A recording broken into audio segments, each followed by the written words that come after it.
Alhamdulillah. Alhamdulillahilladzi arsala rasulahu bil huda wa dinil haq liyuzhirahu 'ala ad-dini kullihi wa kafa billahi shahida.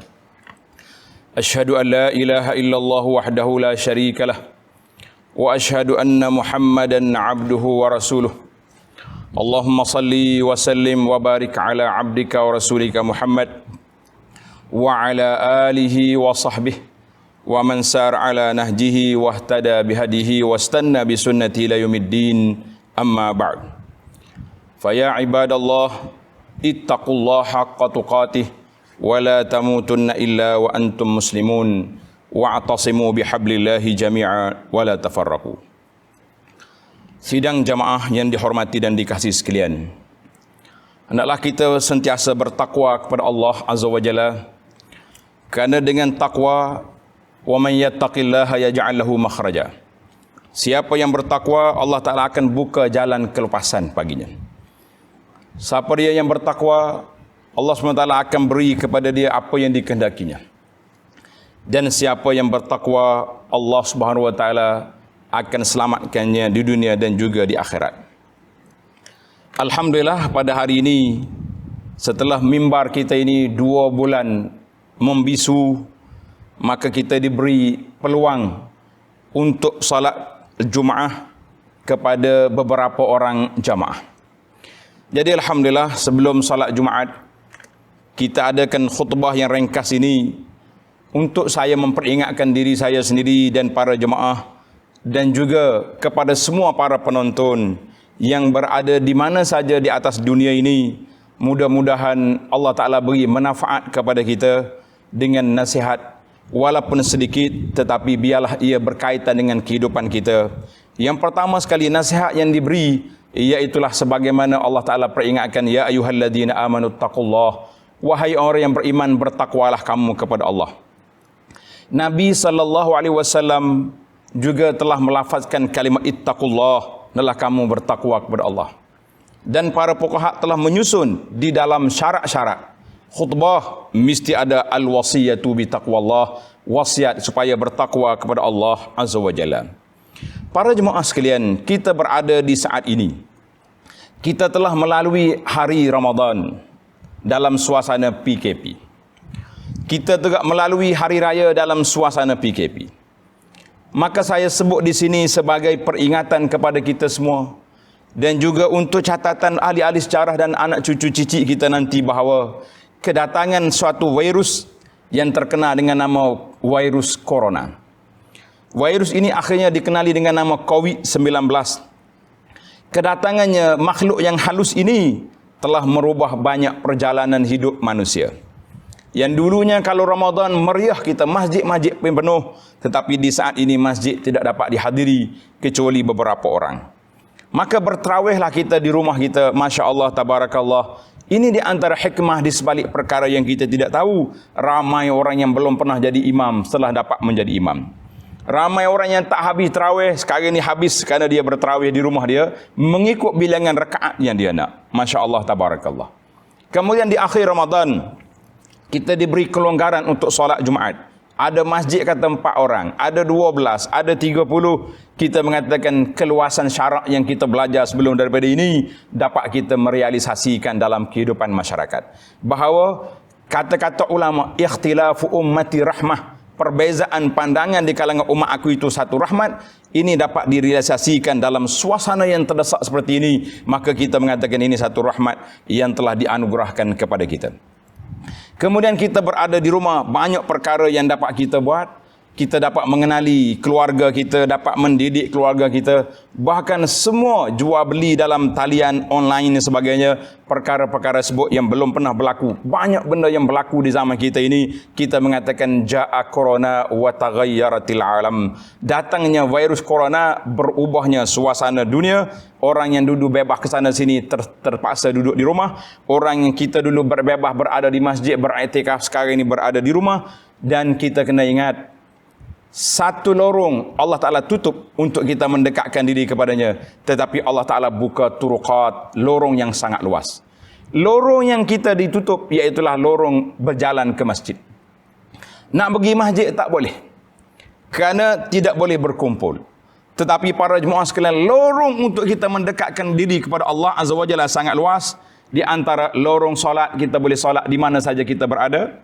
Aidrama adraktum fasallu, di mana kamu dapat waktu solat, kamu solatlah. Dan kita dapat bersolat di rumah kita, dapat berjamaah dengan keluarga yang kecil dan yang besarnya.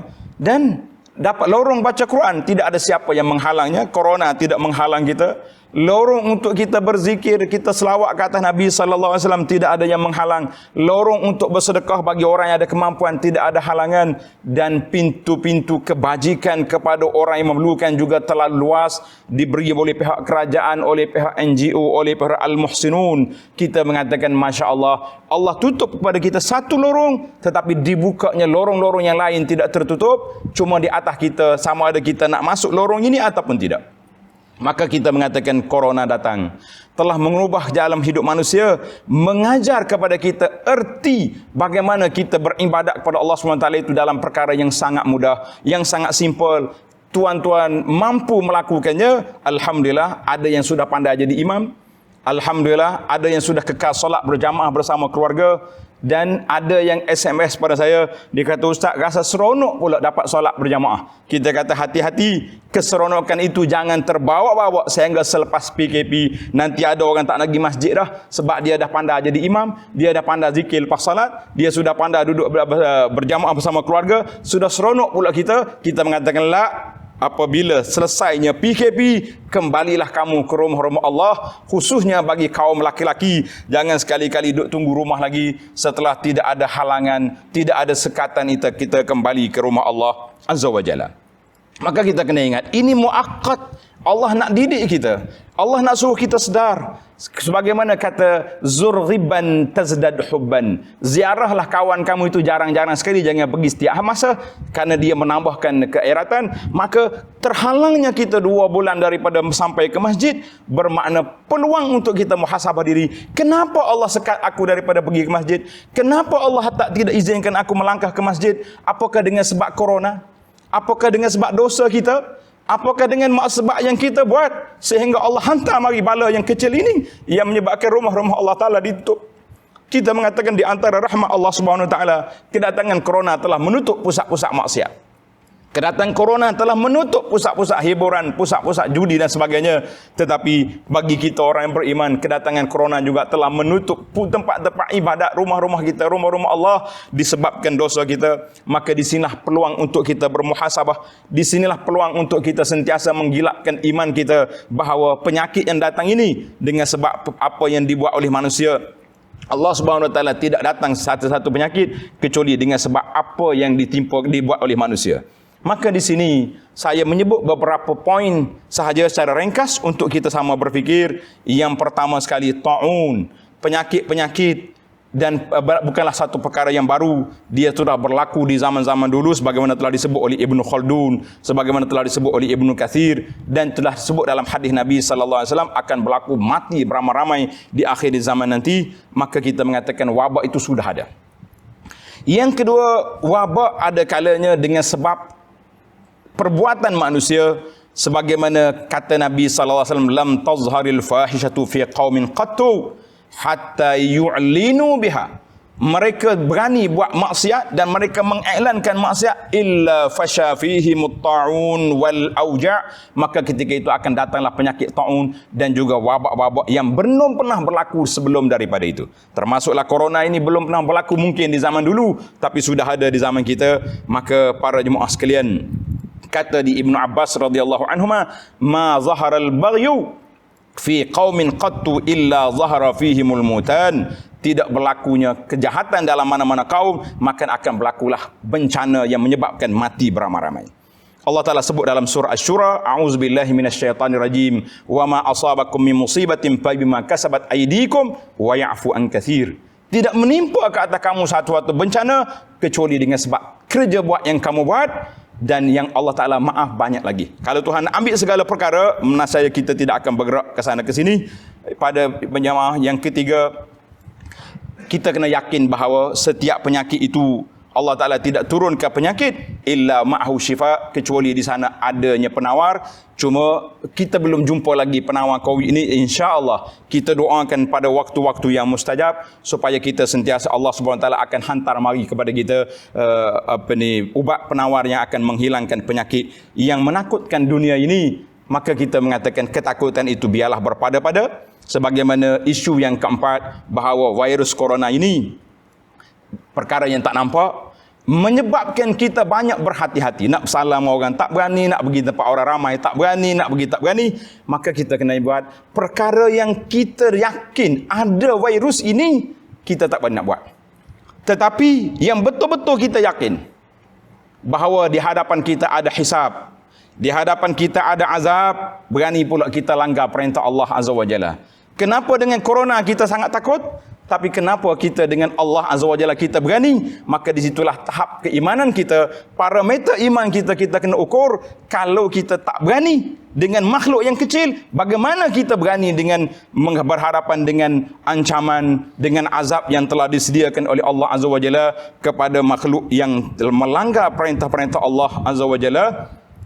Maka para jemaah sekalian, yang kelima, selain daripada kita mengambil langkah-langkah penjagaan secara fizikalnya, kita juga kena ambil langkah penjagaan secara ruhiyahnya, iaitulah dengan sentiasa berdoa kepada Allah Azza wa Jalla, baca zikir pagi petang, baca doa a'udzu bikalimatillahi tammati min syarri ma khalaq, baca bismillahilladzi la yadurru ma'asmihi syai'un fil ardi wala fis sama' wa huwas samiul alim 3 kali pada waktu pagi, pada waktu petang, di mana saja tempat yang kita pergi kita baca. Insya-Allah fallahu khairun hafidha wa huwa arhamur rahimin. Allah Taala yang sebaik-baik penjaga.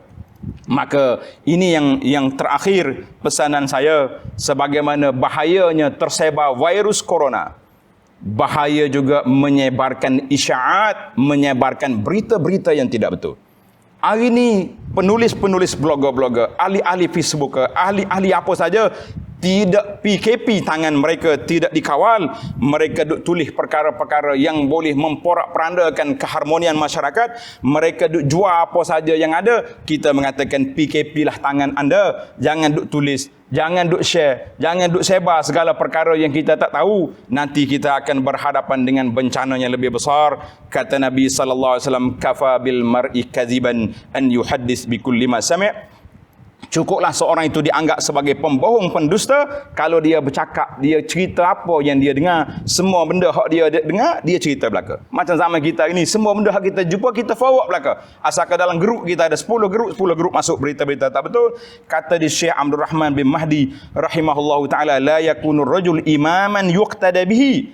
Tidak boleh seorang itu dijadikan imam, guru, pemimpin yang diikuti ajarannya, hatta yamsik, sehingga dia menahan dirinya daripada duk mencerita segala apa yang dia tahu, sebab ini boleh menimbulkan huru-hara dan porak-pelanda dalam masyarakat. Barakallahu li wa lakum fil Qur'an azim wa nafa'ani wa iyyakum bima fi ayati wa dzikril hakim. Aqulu ma tasma'un wa astaghfirullah li wa lakum fastaghfiruh innahu huwal ghafurur rahim.